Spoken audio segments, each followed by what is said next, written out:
ఊరికే వెళ్ళి రమ్మంటే ఊరంతా పూసుకొని వచ్చింది అని చెప్పేసి ఒక సామెత ఉంటుంది తెలుగులో. అట్లాగే నిన్న మా ప్రకాశం జిల్లాకి అండ్ మా ఒంగోలుకి మా చేమకుర్తిలో ఒక మ్యారేజ్కి వచ్చినటువంటి వైసీపీ అధికార ప్రతినిధి మాట్లాడినటువంటి ఒక మాట. అసలే ఇక్కడ చేమకుర్తిలో ఉన్నటువంటి వైసీపీ వర్గ నాయకులకు చెప్పకుండా వచ్చి ఆ ఎంకాయమ్మతో తిట్టులు తింది కాక, ఆ తిట్టులు తిన్నటువంటి ఫ్రస్ట్రేషన్లో చిన్న మెదడు చితికిపోయి ఏదేదో మాట్లాడినట్టుంది ఆవిడ.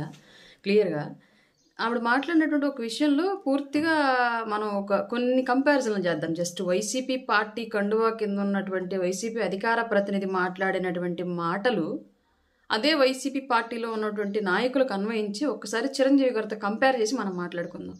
చిరంజీవి గారు బ్రహ్మానందం గారి మూవీ ఫంక్షన్లో క్లియర్గా బ్రహ్మానందం గారు ఆయన మనవ సంతానం, మనవరాలు అండ్ మనవడు గురించి చెప్పిన తరువాత కంటిన్యూషన్లో చిరంజీవి గారికి ఉన్నటువంటి ఒక కోరిక, ఆయన హీరోగా ఉన్నారు ఇవాళ, ఒక లెజెండరీ యాక్టరు, సినీ చరిత్రలో ఒక శిఖరం ఆయన ఇవాళ. అట్లాంటి వ్యక్తి వారసత్వం మళ్ళీ హీరోగా ఆయన తర్వాత ఆయన కొడుకు రామ్ చరణ్ గారు, కొడుకు తర్వాత ఒకవేళ మనవడు ఉంటే మనవడు కూడా హీరో వారసత్వం హీరోగా కంటిన్యూ అవ్వాలి అన్నటువంటి కోరిక ఉంది నాకు. అందువల్ల రామ్ చరణ్ ఈసారైనా అబ్బాయి పుడితే బాగుండు అనే కోరిక అయితే నాకు ఉంది, నా వారసత్వం కంటిన్యూ చేయడానికి, నా హీరో వారసత్వం కంటిన్యూ చేయడానికి అని చెప్పేసి ఆయన చాలా క్లియర్గా మాట్లాడారు. బ్రహ్మానందం గారు ఆయన మనవడు గురించి చెప్పినటువంటి సందర్భాన్ని ఉదాహరిస్తూ, ఇంట్లో ఉంటే అందరూ మనవరాళ్ళు అయిపోయారు, లేడీస్ హాస్టల్ వార్డెన్గా ఉన్నట్లుగా ఫీలింగ్ వస్తుంది నాకు అని చెప్పేసి కూడా క్లియర్గా అన్నారంటే ఆయనకి ఉన్నటువంటి ఆ ఆడపిల్లలకు పుట్టినటువంటి పిల్లలు కానివ్వండి, లేదంటే వాళ్ళ తమ్ముడు పిల్లలు కానివ్వండి, వాళ్ళ చెల్లెళ్ళ పిల్లలు కానివ్వండి, అంతా కూడా ఆయన ఇంట్లోనే ఉంటారు. వైసీపీ కండవ వేసుకొని మాట్లాడే ముందు ఒకసారి నాయకుడితో కంపారిజన్ చేసుకోవాలి కదా మాట్లాడే ముందు. ఇప్పుడు చిరంజీవి గారు ఆడపిల్లలకి ఇచ్చేటువంటి గౌరవం ఎలాంటిది అంటే, ఎప్పుడో ఆయన మాదాపూర్లో కొన్నటువంటి ఒక ల్యాండ్ ఇవాళ కోట్ల రూపాయల రేటు పెరిగింది అని చెప్పేసి ఆడపిల్లలకి ఇవ్వాల్సిన అవసరం లేకపోయినప్పటికీ కూడా నాతో పాటు నా ఆడబిడ్డలు కూడా సమానంగా ఆర్థికంగా బలంగా ఉండాలి, నా ఆడపిల్లలకు గౌరవం దక్కాలి అని చెప్పేసి ఆడపడుచులకి ఆయన కొన్నటువంటి భూమి రేట్లు పెరిగితే అందులో కూడా వాటాలు ఇచ్చినటువంటి గొప్ప మనసు, ఉదార స్వభావం ఉండి ఆడబిడ్డలను గౌరవించినటువంటి వ్యక్తి చిరంజీవి గారు. ఇక్కడ జగన్మోహన్ రెడ్డి షర్మిల విషయంలో వైఎస్ రాజశేఖర రెడ్డి గారు సంపాదించినటువంటి ఆస్తి ప్రజల సొమ్మును మూటగట్టి ఆయన దోచిపెట్టి మూటగట్టి ఆడబెడితే ఆ మూటలో వాటా ఇవ్వకుండా నీకు పెళ్ళైనప్పుడే కట్న కానుకలు ఇచ్చి పంపించేశాము, నీకు ఈ ఆస్తికి సంబంధం లేదు అని చెప్పేసి తెగదెంపులు చేసేసి ఇవాటికి కూడా ఆవిడ మీద కోర్టుల్లో కేసులు వేసి ఆవిడని ఇబ్బంది పెడుతున్నటువంటి వ్యక్తి జగన్మోహన్ రెడ్డి. ఇక్కడ ఎవరు ఈ వారసత్వం అంటే అబ్బాయిలేనా అమ్మాయిలు లేరా అని చెప్పేసి అడగాల్సినటువంటి రైట్ ఎవరికి ఉంది? అసలు వైసీపీ కండువా కింద నీకుందా ఆ రైట్?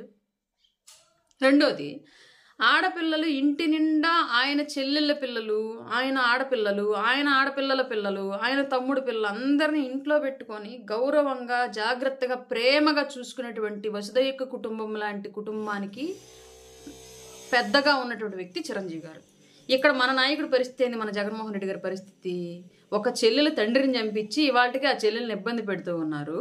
ఒక చెల్లెలకి ఆస్తి ఇవ్వకుండా ఆవిడ ఆస్తిలో వాటాలు అడుగుతోంది అని చెప్పేసి ఒక పక్క ఆవిడ్ని నువ్వు వైఎస్ షర్మిల కాదు మెరుసుమల్లి షర్మిల అని చెప్పేసి పసుపు చీర కట్టుకుంది అని చెప్పేసి ఆవిడకి అక్రమ సంబంధాలు అంటగట్టేసి ఆవిడ్ని వ్యక్తిత్వ హననం, మానసిక హననం అన్ని రకాలుగా వేధిస్తున్నటువంటి వ్యక్తి జగన్మోహన్ రెడ్డి.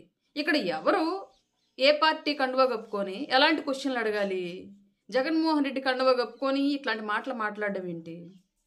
రాజకీయ వారసత్వం గురించి అసలు మాట్లాడే ముందు వైఎస్ రాజశేఖర రెడ్డి గారు చనిపోగానే నేనే ముఖ్యమంత్రిని అని చెప్పేసి జగన్మోహన్ రెడ్డి ఎందుకు వచ్చాడు? నా చెల్లెలకి ముఖ్యమంత్రిగా ఇవ్వండి అని చెప్పేసి ఎందుకు అడగలేదు? వారసత్వం అక్కడ ఎందుకు గుర్తు రాలేదు మీకు? మహిళా వారసత్వం సంతకాలు పెట్టించినప్పుడు షర్మిల గారిని ఎందుకు సంతకాలు పెట్టించలేదు? షర్మిల గారి కోసం ఎందుకు సంతకాలు పెట్టించలేదు? అలాగే జైల్లో ఉన్నప్పుడు పాపం ఆడబిడ్డ పార్టీని మోసింది, పార్టీని నిలిపింది, పార్టీని నడిపింది అని చెప్పేసి అదే ఆడబిడ్డకు గౌరవం ఇచ్చి ఎందుకు అధికారంలోకి వచ్చిన తర్వాత ఆవిడకి ఎలాంటి పదవి ఇవ్వలేదు? రాజకీయంగా ఆవిడ పవర్ సెంటర్గా ఎదిగిద్దనే కదా, వైఎస్ వారసత్వాన్ని ఆవిడ నిరూపించుకునిద్దనే కదా ఆవిడ అనవసరంగా తొక్కేసి బయటకు పంపించేశారు. అప్పుడు ఎందుకు గుర్తు రాలేదు మీకు? షర్మిలాకి ఎందుకు ఇవ్వలేదు మీరు మహిళని చెప్పేసి, మహిళని చెప్పి దూరం చేస్తున్నారని చెప్పేసి ఇదే నోరు ఎందుకు జగన్మోహన్ రెడ్డిని క్వశ్చన్ చేయలేదు? ఇంకా ఏమో వాయించిందని చెప్పేసి పిచ్చి పట్టినట్టుగా పిచ్చి మాటలన్నీ కూడా వచ్చి చిరంజీవి గారి విషయంలో మాట్లాడితే వేరేలాగా ఉండిద్ది అన్న విషయం వైసీపీ వాళ్ళు గుర్తుపెట్టుకోవాలి. చిరంజీవి గారు ఉదార స్వభావాన్ని, మహిళలకు ఆయన ఇచ్చేటువంటి గౌరవాన్ని, ఆడబిడ్డల్ని ఆడపడుచుల్ని ఆయన చూసుకునేటువంటి విధానం రాష్ట్ర వ్యాప్తంగా ఉన్నటువంటి అందరికీ తెలుసు. కొత్తగా ఇవాళ మనం జగన్మోహన్ రెడ్డి కండువా వేసుకొని వచ్చి ఆడబిడ్డల్ని హింసిస్తున్నటువంటి ఆ పార్టీలో ఉండి, సొంత కుటుంబంలో తల్లి చేత చెల్లి చేత కన్నీళ్లు పెట్టిస్తున్నటువంటి ఆ కుటుంబంలో ఉండి, తన తల్లే నా కొడుకుని కోడల్ని నమ్మద్దు మహాప్రభు అని చెప్పేసి నెత్తి నోరు కొట్టుకుంటుంటే అతని కండువా కప్పుకొని ఇంట్లో ఉన్న బంధువులందరినీ దూరం చేసుకొని నేను, నా భార్య, నా పిల్లలు లండన్లో అని చెప్పేసి మాట్లాడుతున్నట్టు జగన్మోహన్ రెడ్డి కండువా కిందుండి ఇంకొకళ్ళ గురించి మనం అనవసరంగా మాట్లాడకూడదు. మొదటిది. రెండవది, సినిమాలు వేరు రాజకీయాలు వేరు, సినిమా వేదికల మీద రాజకీయాలు ఎందుకు మాట్లాడతారని చెప్పేసి క్వశ్చన్ చేస్తున్నటువంటి వైసీపీ పార్టీ కండువా మెడలో ఉంచుకొని సినిమా వేదిక మీద ఒక సినిమా అగ్రనట్లు మాట్లాడినటువంటి మాటల గురించి ఇవాళ రాజకీయ పార్టీ కార్యాలయాల ప్రెస్ మీట్ మాట్లాడకూడదు. ఆ ఎంకాయమ్మ తిట్టడంలో తప్పే లేదు. ఈ విషయం బాగా గుర్తుపెట్టుకోవాలి. ఏ వేదిక ఎలా వాడాలి అనేది.